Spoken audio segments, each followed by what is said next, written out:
No, that really goes to show that it really takes a village to fight this terrible disease. You're in that hospital room, you just find out you have breast cancer. What are you gonna, you want an army coming through that door that's gonna protect you and make you a survivor. And Dr. Farha, the medical director of the breast center at Medstar Union Memorial Hospital, is the man in charge. We have the pleasure, the distinct pleasure, one of the great doctors here in Baltimore and throughout the world, Dr. Farha, who joins us here. I know, I've been a big fan of yours forever. The multidisciplinary approach. When a patient, tell me about that. The patient finds out they have breast cancer and then they're on that conveyor belt to get cured. But you're bringing in a team, meeting with the patient face to face to explain what's going to be coming. Yes, Jamie. The patients need the expertise and the intervention and treatments by multiple specialists, including surgeons, radiation oncologists, medical oncologists, and additional team members as well. The standard approach is that these patients would go from office to office to collect information. Quite often they get information which is not exactly the same, and many times they're confused. They forget what was told to them the first time. So at the end, they're uncertain what's the right thing to do. They're anxious, and they misunderstand what should be done. And that has been demonstrated repeatedly. If you talk to patients, they misunderstand the communication that the physicians give them. What we've done to try to eliminate that problem and make it better for patients is after we discuss their cases, we review their imaging, pathology, and have a discussion about what's the best treatment for that specific patient. We go as a team and meet the patient face to face. Who's in that room along with you? Who else? At a minimum, we'll have a nurse, a radiation oncologist, and a medical oncologist. Sometimes a geneticist comes, talks to them as well. Sometimes a social worker comes, talks to them as well.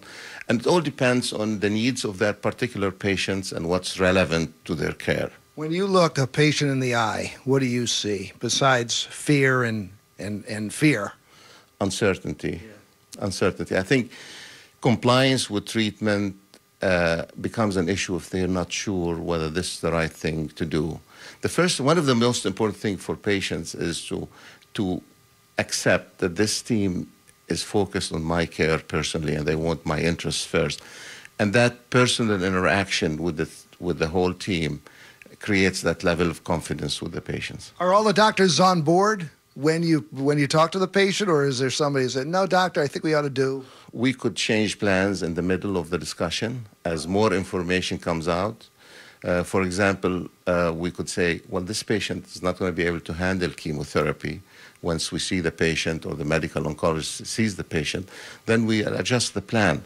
And the nice thing about it is the authenticity of the experience. The patient is experiencing us having an honest discussion centered around their interest and around their care.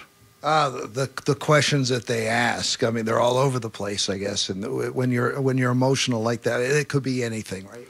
At the end of the experience, I think a lot of patients want to see, I think these people know what they're doing. I think they have my interest at heart. Therefore, it becomes easier to tell them this is the plan and let's go with this plan. And the success rate that you're seeing because of this? Well, we've polled patients and we collected feedback.